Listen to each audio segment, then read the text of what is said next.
வணக்கம். நம்ம சேனலுக்கு தொடர்ந்து ஆதரவளித்துக் கொண்டிருக்கும் நல்ல உள்ளங்களுக்கு நன்றி. தொடர்ச்சியாக ஆதரவு கொடுங்க. தேர்தல் ஆணைய பிரச்சனை இன்னும் முடிவுக்கு வரவில்லை. தொடர்ச்சியாக உச்சநீதிமன்றம் போட்ட போடு. இப்போ தேர்தல் ஆணையம் லிஸ்ட்டு கொடுத்துருக்காங்க, அதாவது எஸ்ஐஆர் கொடுத்துருக்காங்க. அந்த எஸ்ஐஆரில் யாராவது இறந்து போயிருந்தாங்களோ, இல்லை அவங்க யாராவது விடுபட்டு போயிருந்தாங்களோ, உயிரோடு இருக்கவங்க விடுபட்டு போயிருந்தாரோ நீங்கள் சொல்லுங்கள், ஒரு 15 பேரை சொல்லுங்கள், நாங்கள் நடவடிக்கை எடுக்கிறோம் அப்படின்னு சொன்னாங்க. வரக்கூடிய தகவல்லாம் பார்த்தா 15 பேர் இல்லை, கிட்டத்தட்ட 15,000 பேர் வரைக்கும் போகும்பொழுது சும்மாவே பார்த்தாலே. அப்போ இந்த மோசடிகள் வெளி உலகத்துக்கு விட்டது. அதை பற்றி தான் பேச போகிறோம். அதே பார்த்திங்கன்னா சிம்பிளாக ஒன்று சொல்கிறோம். சிபிஐஎம்எல் அமித்குமார் பாஸ்வான் அவர் பாஸ்மாதா அப்படிங்கிற தொகுதியில் மொத்தம் 818 ஓட்டு இருக்குது. கிராமத்தில் கிட்டத்தட்ட 59 பேர் உயிரோடு இருக்கவங்க நீக்கப்பட்டிருக்காங்க. அதே மாதிரி மோதிலால் யாதவ், தபானி யாதவ் 2 பேருமே கட்சியில் உறுப்பினராக இருக்காங்க, அவங்க பேர் நீக்கப்பட்டிருக்கிறது. புல்வாரி அசம்பிளி முழுக்க யாதவர்கள் இருக்கக்கூடிய தொகுதி. யாதவர் இருக்கக்கூடிய தொகுதியில் மொத்தம் இருக்கிறது 350 வாக்குகள். அங்கே பார்த்தீங்கன்னா கிட்டத்தட்ட 250 வாக்குகள் நீக்கப்பட்டு இருக்கிறது. அதாவது அதிகபட்சம் 100 பேர் தான் ஓட்டு. இப்படி பார்த்தீங்கன்னா மருமகள் அப்படிங்கிறவங்க பேருக்கு அந்த பக்கம் பார்த்தீங்கன்னா மாமனார் பேர் இருக்குது, அவங்க கணவருங்கிற பேரில். இன்னும் குறிப்பாக பார்த்தீங்கன்னா 125 வயதை கடந்தவர்கள் மின்டா தேவி, ஆஷா தேவி, மீனா தேர்வா தேவி 3 பேருக்கும் இன்றைக்கி ஓட்டுரிமை இருக்குங்கிறாங்க. அப்போ இந்த சமூக ஊடகங்களில் வரும்ல, 125 வயசு வாழும் முதியவர் அவருடைய நடவடிக்கையை பாருங்கள்னு, இந்த 3 பேர் இருக்காங்களா இல்லையான்னு இது வரைக்கும் தெரியல, ஆனால் லிஸ்ட்டில் இருக்குது. இதையெல்லாம் தாண்டி மன்மோகன் சிங் ஆட்சி காலத்தில் ஒரு சட்டம் கொண்டு வரப்பட்டது. அந்த சட்டம் என்ன? தேர்தல் சீர்திருத்த சட்டம் கொண்டு வந்தாங்க. அதை பிஜேபியில் சில பேர் இப்போ பேசிகிட்டு இருக்காங்க. விவரமே புரியாமல் பிஜேபி பேசுகிறது நமக்கு வியப்பாக இருக்குது. எல்லாத்தையும் தாண்டி இன்றைக்கி அம்பலப்பட்டு நிற்கிறது தேர்தல் ஆணையம். தேர்தல் ஆணையத்தினுடைய செயல்பாடு கேள்விக்குறியாகும் போது நேற்று ராகுல் காந்தி பேசியதாகட்டும், மற்ற விஷயத்தெல்லாம் தாண்டி இன்றைக்கி வரைவு வாக்காளர் பட்டியல் எஸ்ஐஆரில் இந்த அளவுக்கு குழப்பம் இருக்கும்போது இதை வைத்து தேர்தலை நடத்த முடியுமா? எல்லாரும் குறிப்பாக கவனிக்க வேண்டிய விஷயம், போன நாடாளுமன்ற தேர்தலுக்கும் இதற்கும், அதாவது நாடாளுமன்ற தேர்தலுக்கும் சட்டமன்ற தேர்தல் நடக்க போதில்லை. இப்போ இன்றைக்கி வரைக்கும் மொத்தமாக ஒரு 26 லட்சம் புதிய வாக்காளர்கள் உள்ள வராங்க பீகாரில். ஆனால் இவங்க கணக்கு பார்த்தீங்கன்னா வெறும் 43,000 பேர். அப்போ இவ்வளோ மாதத்தில் வெறும் 43,000 பேர் தான் 18 வயசிற்கு மேல் இருக்கவங்களா, ஓட்டு போட தகுதியானவர்களா அப்படிங்கிற கேள்வி எழுப்புது. அதையும் தாண்டி இவங்க மொத்தமாக கிட்டத்தட்ட 65 லட்சம் பேரை நீக்கியிருக்காங்களே. அப்போ இந்தியாவில் நிறையா ஆட்கள் பெருகிட்டு இருக்காங்களே ஒழிய இறப்பு விகிதம் கம்மியாகிட்டு இருக்குது. அப்போ ஆட்கள் இறந்து போனவங்க நீக்கப்பட்டவர்கள் 65 லட்சம் அப்படிங்கிறது எந்த அளவுக்கு சரியாக சாதாரணமாகவே யாரும் ஏற்றுக்கொள்ள முடியாது. இதையும் தாண்டி ஒரு பூத்தில் ஒரு 100 பேர் ஓட்டு போட்டாங்கன்னா ஒரு 500 நிமிஷம் ஆகும். ஆனால் இவங்க சொல்கிற கதை என்னென்னா, சாயங்காலம் 5 மணிக்கு அப்புறம் பார்த்தீங்கன்னா 70 லட்சம் பேர் ஓட்டு போட்டாங்க நம்ம மகாராஷ்டிராலாங்கிறாங்க. 70 லட்சம் பேர் ஓட்டு போட்டால் அடுத்த நாள் வரைக்கும் ஓட்டு போடலாம். இன்னும் குறிப்பாக பார்த்தீங்கன்னா எல்லாரும் கேள்வி எழுப்புறது இந்த மையில் எப்படிங்க பண்ண முடியும் அப்படின்னு பார்த்தா, இல்லைங்க, மையே வெளிநாட்டிலேருந்து வாங்கப்பட்ட மை, அந்த மையை வச்சா அழிஞ்சிரும். அப்போ இது ஒருத்தர் மட்டும் பண்ணியிருக்க முடியாது. தேர்தல் ஆணையம், அங்கே இருக்கக்கூடிய ஆஃபீஸரு, அங்கே இருக்கக்கூடிய பூத் லெவல் ஏஜென்ட்டு, இவ்வளவு பேரும் சேர்ந்து ஒரு பெரிய நெட்வொர்க் இதுக்காக வேலை பார்த்துட்ருக்கு. எல்லாத்துக்கும் இன்றைக்கி முக்கியம் ஆதாரத்தை ராகுல் காந்தி ஒரு தொகுதியில் காட்டியிருக்காரு. இப்போ நிறைய பேர் பிஜேபியில் இருக்கக்கூடிய சில பேர் கூட அமைதியாக இருக்கிறதுக்கு காரணம், ஒரு தொகுதியில் எதாவது நடந்திருக்கலாங்க அப்படின்னு. ஏங்க, ஒரு தொகுதிக்கு ஏன் நடந்ததுன்னா, இவர் 6 மாதமாக ஒர்க் பண்ணி ஒரு தொகுதியை கண்டுபிடிச்சிருக்காரு. எலக்ட்ரானிக் ஆவணங்களை நீங்கள் டிஜிட்டல் ஆவணங்கள் கொடுக்குறதுனா சுவிட்சை தட்டினா வந்துடும் இதெல்லாம். ஆனால் நீங்கள் டிஜிட்டல் ஆவணமே கொடுக்கல. இப்போ ரொம்ப தெளிவாக மூர்க்கத்தனமாக நீங்கள் உச்சநீதிமன்றத்தில் போய்ட்டு அதெல்லாம் கொடுக்க முடியாது, சட்டத்தில் இடம் இல்லைங்கிறீங்க. ஏங்க, சட்டம் நம்ம போட்டது தான், என்ன சட்டத்தில் இடம் இல்லை? உங்களால் முடியாதா? அதாவது இவ்வளோ பிரச்சனைக்கு காரணம் என்ன? இந்த டிஜிட்டல் ஆவணத்தை கொடுத்துட்டாங்க, நீங்கள் பொய் சொல்லியிருக்கீங்க, உங்களை தூக்கி உள்ளே வைக்கிறோம். பால் தாக்கரேக்கு பண்ண மாதிரி 5 வருஷம் நீங்கள் தேர்தலில் போட்டியிட முடியாது, ஓட்டுரிமை பறிக்கப்பட்டதுன்னு ராகுல் காந்திக்கு கேஸ் போடுங்க. அதை விட்டுட்டு இந்த மாதிரி பண்ணுறது எந்த விதத்தில் சரி? இன்றைக்கி இருக்கக்கூடிய ஒவ்வொரு சம்பவம் பார்த்தீங்கன்னா ஒவ்வொரு ஏரியாலையும், அதாவது லிஸ்ட்டு படித்தோம்னா பார்த்தீங்கன்னா 471 பூத்து, கார்னிகா பாக் அப்படிங்கிற ஒரு ஏரியா, தீகா அசம்பிளி. அந்த தீகா அசம்பிளியில் பார்த்தீங்கன்னா இருக்கிற ஓட்டு, அதாவது இறந்து போனவர்கள் இருக்காங்கல்ல, அதில் ஒரு 100 பேர் சேர்த்துருக்காங்க. அதில் இருக்கக்கூடிய பஞ்சாயத்து தலைவர், இவங்கெல்லாம் செத்துட்டாங்கயா அப்படிங்கிறாங்க, அவங்களுக்கு ஓட்டுரிமை கொடுத்து. இன்னும் குறிப்பாக பார்த்தீங்கன்னா சங்கர் பிரசாத் அப்படிங்கிறவர் 2010 இறந்துருக்கார், அவருக்கு ஓட்டுரிமை. அவருடைய மகன் நவீன் 2015 இறந்துருக்கார், அவருக்கு ஓட்டுரிமை. இந்த கங்கா பிரசாத்தோடைய மனைவி சீதா தேவி, அவங்களும் 2020 இறந்துருக்காங்க, அவங்களுக்கு ஓட்டுரிமை. இந்த 3 பேரும் ஓட்டு போட்டுக்கிட்டே இருக்காங்க. அப்போ நம்ம எங்கே போய் ஜனநாயகம் அப்படின்னு நினைக்க இப்போ நம்ம பேசுகிறது எல்லாமே இவங்க தேர்தல் ஆணையம் கொடுத்த வெப்சைட்லேருந்து எடுத்தது. அதையும் தாண்டி சருந்தா பிரசாத் அப்படிங்கிற ஒருத்தர், அவருடைய மருமகள் பேர் நவிதா. இந்த நவிதா அப்படிங்கிறவங்களுக்கு அவங்க ஹஸ்பண்ட் பேர் யாருன்னா சமுதா பிரசாத்னு போட்டிருக்கு, மாமனார் பேரையும் போட்டிருக்கு. இன்னும் குறிப்பாக பார்த்தீங்கன்னா ராம் சுந்தர் சிங், சுந்தர் பாரி தேவி 2 பேரும் கணவர் மனைவி. இந்த 2 பேரும் இப்போ உயிரோடு இல்லை, ஆனால் 2 பேருக்கும் கொடுத்துருக்காங்க. அதே மாதிரி ஏற்கனவே நம்ம சொன்ன மாதிரி 2003 மோதிலால் யாதவ், தபானி யாதவ் 2 பேரும் ஓட்டு போட்டிருக்காங்க.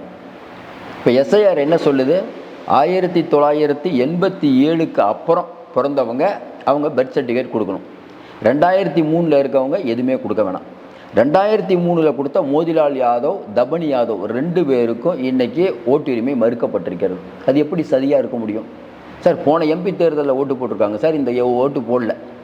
அப்போ புரியல, போன எம்பி தேர்தலில் ஓட்டு போட்டவங்க இப்போ ஓட்டு இல்லைன்னா என்ன காரணத்துக்காக இல்லை? அப்போ ஏற்கனவே இத்தனை வருஷமாக அவங்க ஓட்டு போட்டாங்களே, அதெல்லாம் பொய்யா அப்படிங்கிற கேள்வி வருமா இல்லையா? அதான் சொல்கிறேன்ல, மறுபடியும் நல்லா மாட்டிக்கிட்டாங்க. சரி, அடுத்து இதில் இன்னொரு விஷயம், மன்மோகன் சிங் ஆட்சி காலத்தில் நம்ம ஒரு அரசியலில் ஒரு புது சட்டத்தை கொண்டு வந்தோம். அதாவது இந்த சட்டத்தை லைட்டாக திருத்தணும். என்ன சட்டம்? ஒருவர் ஒரு ஊரில் இருந்து வேலை நிமித்தமாக வெளியூர் போனார்னா அங்கேருந்து இங்கே ஓட்டு போடலாம். இதான் இப்போ இது யாருக்கு அப்படின்னா, இப்போ தமிழ்நாட்டில் இருக்கிறவங்க வெளிநாட்டில் இருப்பாங்க, லீவுக்கு வருவாங்க, அவங்க வெளிநாட்டில் இருந்து ஓட்டு போடலாம். ஏற்கனவே உங்களுக்கு விஜய் படத்தில் அது வந்தது. ஆனால் இவங்க என்ன சொல்கிறாங்க, அப்போ பீகாரில் இருக்கக்கூடிய ஒருத்தர் தமிழ்நாட்டுக்கு ஏன் தமிழ்நாட்டில் ஓட்டு போட முடியாதுன்னு கேட்குறாங்க. நமக்கு ஒன்றும் புரியலன்னா, பீகார்லேருந்து ஒருத்தர் ஒரு 30-40 வருஷம் இங்கேயே குடும்பமாக இருந்தால் பிரச்சனை இல்லை. ஆனால் பீகார்லேருந்து ஒருத்தர் 10 நாளைக்கு முன்னாடி வராரு, அவர் ஒரு 3 மாதமாக இங்கே தங்கியிருக்காரு, அவருக்கு நீங்கள் ஓட்டுரிமை கொடுத்தீங்கன்னா தமிழ்நாடு அரசியலை பற்றி அவருக்கு என்ன தெரியும்? ஒன்று. இன்னும் குறிப்பாக பார்த்தீங்கன்னா, அவர் எப்போ வேலை பிடிக்கலையோ ஊருக்கு போயிடுவார். அவர் விருப்பப்பட்டாரா நான் தமிழ்நாட்டில் தான் ஓட்டு போடணும்னு வம்படியாக இருக்காரா? ஐயோ இங்கே இருக்கக்கூடிய பிஜேபிக்கு நான் ஓட்டே போட்டாகணும் அப்படின்னு ரொம்ப ஆர்வமாக இருக்காரா? திமுக ஓட்டு போடணுன்னு இருக்காரா? முதல்ல அதிமுக கொள்கை என்னன்னே அவருக்கு தெரியாது. இங்கே இருக்க நமக்கே தெரியல, அவருக்கு என்ன தெரியும்? அப்போ இந்த அளவுக்கு அடம்பிடிப்பதற்கு என்ன காரணம்? எல்லாருக்கும் தெரியாத விஷயம் என்னென்னா, புரியாத விஷயம் என்னென்னா, கொஞ்சம் நல்லா உற்று நோக்கக்கூடிய விஷயம் என்னென்னா, இதை கொஞ்சம் யோசிச்சு பாருங்கள். நான் சொல்கிறத, இவ்வளவு வாக்காளர்கள் இறந்து போயிட்டாங்கன்னு பிஜேபி சொல்லுது, ஆனால் ஓட்டு போடுறாங்க, நிறைய பேரை சேர்க்குறாங்க, இறந்தவர்களில் சேர்க்குறாங்க. அப்போ இறந்தவர்களை சேர்க்கும்போது இந்த 1 லட்சம் பேருக்கு அவங்க எங்கே போவாங்க? இப்போ இயற்கையிலே எல்லாம் யோசிச்சு 1 லட்சம் பேருக்கு எங்கெங்கே புதுசாக யாராவது வருவாங்களா? எப்படி இந்த நெட்வொர்க் நடக்குது? அப்போ நம்ம யோசிக்கிறோம், நெட்வொர்க் நடக்குதுன்னு யோசிக்கிறோம். இன்றைக்கி இந்தியாவிலேயே ஐடென்டி கார்டு இல்லாமல் ஒரு இயக்கம் செயல்படுது, எந்த விதமான ஆதாரமும் இல்லாமல் செயல்படுது, மைக்ரோ லெவல் மேனேஜ்மெண்ட்டில் செலவுப்படுது, பல ஆயிரம் கோடி பணம் உங்களுக்கு இருக்குதுன்னா அது ஆர்எஸ்எஸ். அவங்களே சொல்கிறாங்க, அவங்க அடிக்கடி சொல்கிற வாச்சம், நாங்கள் போய் நின்னா பிஜேபி ஜெயிக்கும் சொல்லுவாங்க.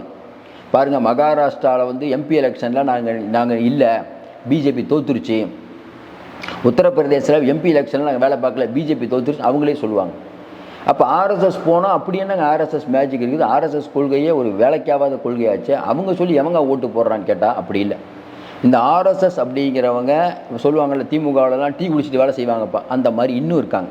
அவங்களுடைய ஒரே கொள்கை என்னென்னா, காந்தி பேரோ ஜவஹர்லால் நேரு அவர்கள் பேரோ இவர்கள் பேர் இருக்கக்கூடாது, சவார்கர் அவர்கள் பேர் இருக்கணும், இந்தியா இந்து நாடாக இருக்க வேண்டும். ரொம்ப மைனூட்டாலாம் பார்க்க வேணாம், நம்ம ரொம்ப வெளிப்படையாக பார்த்தா தெரியும் இவங்க பேசுகிற அரசியல். அதாவது இஸ்லாமியர்கள்ட்ட 2 மாடை பிடிச்சி கொடுத்துருவாங்க, அவங்ககிட்ட இருக்க மாடை தாலி அறுத்துருவாங்க அப்படின்னு பிரதமரே பேசக்கூடிய ஒரு அப்படின்னா எந்த அளவுக்கு இவங்க இருப்பாங்கன்னு பார்த்துக்கோங்க. அப்போ இந்த அமைப்பு என்ன பண்ணுதுன்னா, எல்லா ஊர்லேயும் போய் அங்கே இருக்கக்கூடிய பிஎல்ஓ ஆஃபீஸர் இவங்களுக்குள்ள ஒரு அண்டர்ஸ்டாண்டிங். இந்த அண்டர்ஸ்டாண்டிங் எப்படி வருதுன்னு நீங்கள் கேட்க மாட்டீங்க. ஏன்னா இன்னைக்கு இடி அமைப்பு பிஜேபி சொன்ன ஒன்றை போய் பாயுது. உங்களுக்கு தெரியும், சிபிஐ உள்ளிட்ட எல்லா அமைப்புகளும் இவங்க சொன்னால் போய் பாயுது. இன்றைக்கி தலைமை தேர்தல் அதிகாரியை மீறி ஏதாவது பண்ண முடியுமா? அவங்க வைக்கிறது தான் சார் லிஸ்ட், ஏதாவது போய் கேட்க முடியுமா? அப்போ என்ன பண்ணுறாங்க, இது ஒரு கூட்டு கொள்ளை. எல்லாரும் வாக்காளர் லிஸ்ட்டில் பேரை சேருங்க. இன்னும் குறிப்பாக பார்த்தீங்க, தமிழ்நாட்டில் கூட பார்த்துருப்பீங்க, நிறைய இடத்துல எங்களுக்கு ஓட்டு இல்லை, போன தடவை ஓட்டு இருந்துச்சு எல்லாம் சொல்கிறத கேட்டிருக்கோம். இது இங்கே விட வட இந்தியாவில் பெருசாக பண்ணுறாங்க. அப்போ அவங்க நல்லா இவங்க யோசிக்கிறாங்க, நம்ம 400 சீட்டு ஜெயிக்கணும்னா எந்தெந்த ஏரியாவில் அதை பண்ணணும், 400 சீட்டு ஜெயிக்கணும்னா இந்தந்த ஏரியாவில் வீக்காக இருக்குது, இந்தந்த ஏரியாவில் பண்ணுங்க. அதில் எங்கே அவங்களுக்கு பிரச்சனை ஆச்சுன்னா எல்லாம் சரியாக தான் போச்சு. ஆனால் அதையும் மிஞ்சி மக்கள் ஓட்டு போட்டாங்க காங்கிரஸுக்கு. இப்போ வந்து எல்லாரும் சொல்கிறது என்னென்னா, எல்லோரும் சொல்கிறாங்கல்ல மோடி மைனாரிட்டி ஆட்சி நடத்தியிருப்பார். நம்ம அப்படி யோசிக்கல.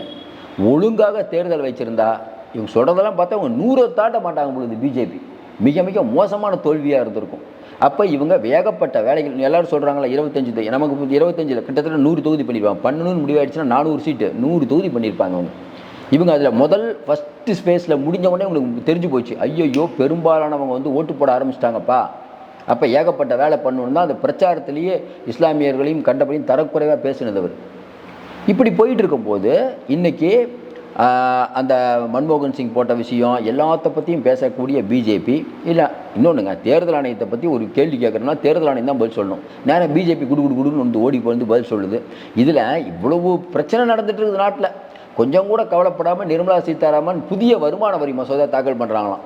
ஏங்க 300 எம்பிகள் ரோட்டில் நடந்துட்டு இருக்காங்க. புதிய வருமான வரி மசோதா அன்றைக்கே தான் தாக்கல் பண்ணுமா?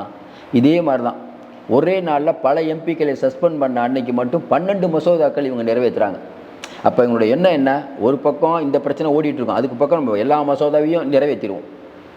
இன்னொன்று விவாதமே இல்லாமல் பண மசோதா ரூட்டில் கொண்டு வந்தால் அர்ஜென்ட்டான மசோதா. அதெல்லாம் ஏதாவது போர் நடக்கும்போது விவாதம் பண்ணிகிட்டு இருக்க முடியாது. அப்போ வந்து பண மசோதாம்பாங்க அது பேர்.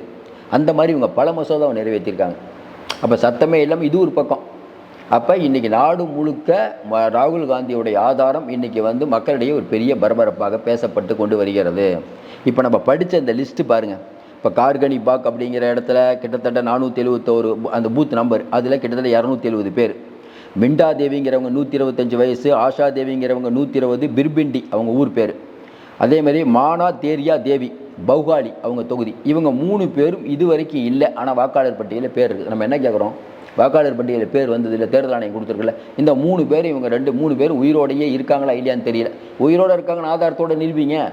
கொஞ்சம் யோசனை பண்ணி பாருங்கள். ஏற்கனவே ஒரு சின்ன வீட்டில் 88 பேர் இருக்காங்கன்னு இந்தியா டுடே போய் பேட்டி எடுக்க போச்சு. அதெல்லாம் வெளியில் சமூக ஊடகங்களில் வந்திருக்கா இல்லையா? இன்னும் இந்த அஞ்சுங்கிற யூடியூபர் போய் ஒரு மண்டபத்தில் பார்க்குறாரு, எல்லாம் உட்காந்து கையெழுத்து போட்டுட்ருக்காங்க தேர்தல் அலுவலர்கள், ஃபோட்டோ எடுக்கிறார். அவர் மேலே வந்து பணி செய்ய விடாமல் தடுத்தீங்க, எஃப்ஐஆர் போட்டிங்களா, அந்த எஃப்ஐஆரை ஏன் மூவே பண்ணல? எல்லாத்த விட விடுங்க, குக்கிராமமே விடுங்க. மிகப்பெரிய முக்கியமான இடம் பாட்னா, அதான் தலைநகரம். பாட்னாவில் இருக்கக்கூடிய 471 அப்படிங்கிற பூத்தில் கிட்டத்தட்ட இருக்கக்கூடிய எண்ணிக்கை 570 பேர் இந்த 471வது பூத்தில். ஆனால் அங்கே கிட்டத்தட்ட 200 பேர் நீக்கப்பட்டிருக்காள். அந்த 200 பேர் நீக்கப்பட்டவர்களில் 160 பேர் இஸ்லாமியர்கள், மிச்சம் 30 பேர் பட்டியலினத்தை சேர்ந்தவர்கள். நமக்கு ஒன்றும் புரியல, கரெக்டாக எப்படி இஸ்லாமியர்களையும் பட்டியலினத்தை சேர்ந்தவர்களை மட்டும் தூக்குறீங்க? குறிப்பாக யாதவர்கள். இன்னொன்று குறிப்பாக என்னென்னா, யாதவர்கள் கூட எப்படி தூக்குறாங்கன்னா, ஒரு கிராமம் இருந்தால் பஞ்சாக தூக்குறது இல்லை. பஞ்சாக தூக்குனா பெரிய பிரச்சனை ஆயிரும். அப்புறம் கிராமத்தில் இருக்கலாம் அடிக்க ஆரம்பிச்சிடுவாங்க. அதனால் பாதி பேரை தூக்கிடுறது. ஏற்கனவே நம்ம சொன்ன மாதிரி கவுஹாத்தியில் இருக்கக்கூடிய ஒரு இராணுவ வீரர் அசாமிலேருந்து வந்து எஸ்ஐஆருக்கு வந்து பதிவு பண்ண வர்றாரு. வீட்டிலேருந்து எல்லாத்தையும் கூப்பிட்டு போகிறாரு. போனவொன்னே உங்களுக்கு ஏற்கனவே கார்டு கொடுத்துட்டோங்கிறாங்க. ஏங்க நாங்கள் கையெழுத்தே போல் எப்படிங்க கார்டு கொடுத்தீங்கன்னா, இல்லை சார் நாங்களே போட்டோம், ஏன்னா நீங்கள் இராணுவ வீரர், நம்ம பிஜேபி, அதெல்லாம் முடியாது, நீங்கள் முதல்ல நம்ம மன்னிப்பு கடிதம் எழுதி கொடுங்க, என் கையெழுத்து எப்படி நீங்கள் போடலாம் ரூல்ஸ் பேசி அவர் அந்த லெட்டரை வாங்கி அவர் காட்டுறாரு லெட்டரை. அப்போ இப்படியே அப்புறம் தேர்தலில் நடத்தும் அது அலுவலர். அங்கே பார்த்தீங்கன்னா ஒருத்தர் வந்து டிவியில் பேட்டி கொடுக்குறாரு. நான் போன தடவை 6 ஓட்டு போட்டாங்க பிஜேபிக்கு. ஏற்கனவே தெரியும், ஒரு சின்ன பையன் வந்து யூபியில் ஓட்டு போட்ட கதை வீடியோ அப்போவே வைரல் ஆச்சு, ஒரு எம்பியோடைய சொந்தக்கார பையன். அப்போ இங்கே வந்து என்னென்னா ஒரு மையை கொண்டு வந்திருக்காங்க வெளிநாட்டிலேருந்து. கேட்டால் ரஷ்யாவிலேருந்து மை வந்தது.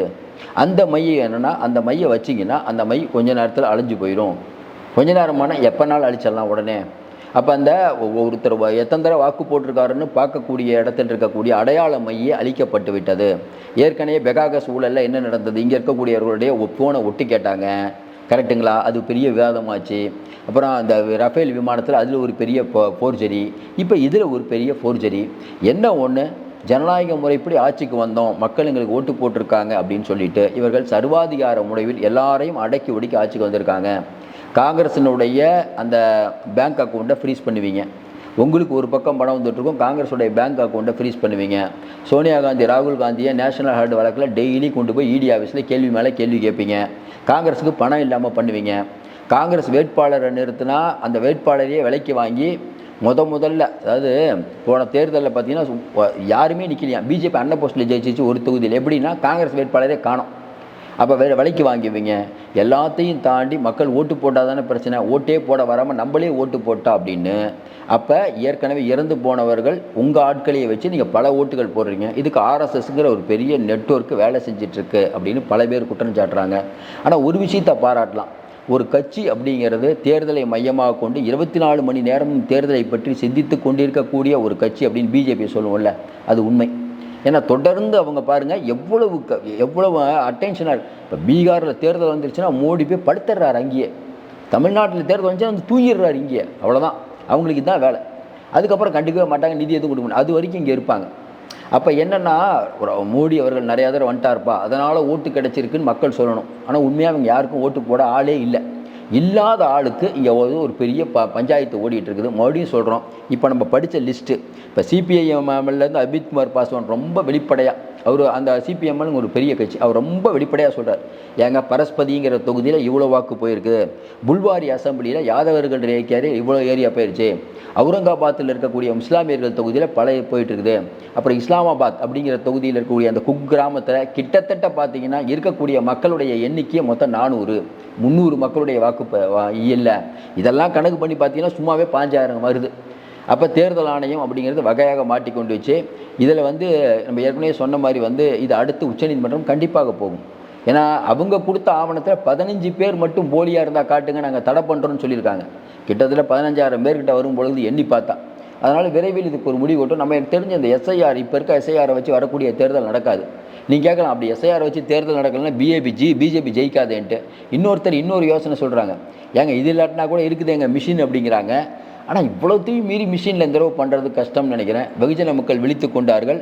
இந்தியா அப்படிங்கிறது வரக்கூடிய காலங்களில் ஒரு புது மொழி நம்ம சொல்லிட்டு இருப்போம் அடிக்கடி, மோடியே தொடர்ந்து ஜெயிப்பாரெலாம் நினைக்காதீங்க, காலம் மாறும், கண்ணுமிக்கும் நேரத்தில் மாறும் போல மாறப்போகிறது. அதற்கான விடியல் தான். இனிமேல் எந்த தேர்தல் வச்சாலும் நீங்கள் இந்த மாதிரி தில்லாலங்கடி வேலை பண்ண முடியாது. ஏன்னா எல்லோரும் உஷாராயிட்டாங்க. இனிமேல் மிக மிக எச்சரிக்கையாக இருப்பார்கள். இப்படி எச்சரிக்கையாக இருந்து ஒழுங்காக வாக்குப்பதிவு நடந்தால் உங்களுக்கே தெரியும் யார் ஜெயிப்பா அப்படின்னு சொல்லிட்டு சொல்ல முடியாது. பிஜேபி அப்படிங்கிற ஒரு கட்சி இருந்தது, ஒரு காலத்தில் 3 முறை ஆட்சிகளை மோடி வந்தார், இப்போ மொத்தமே 10 சீட்டு தான் வாங்கியிருக்காங்க அப்படிங்கிற எண்ணம் கண்டிப்பாக நாடு வரும். அப்படி வந்தால் நாட்டுக்கு மிக மிக நல்லது. தொடர்ந்து ஆதரவு கொடுங்கள், சப்ஸ்கிரைப் பண்ணி ஊக்கம் கொடுங்கள். மீண்டும் சந்திப்போம். நன்றி, வணக்கம்.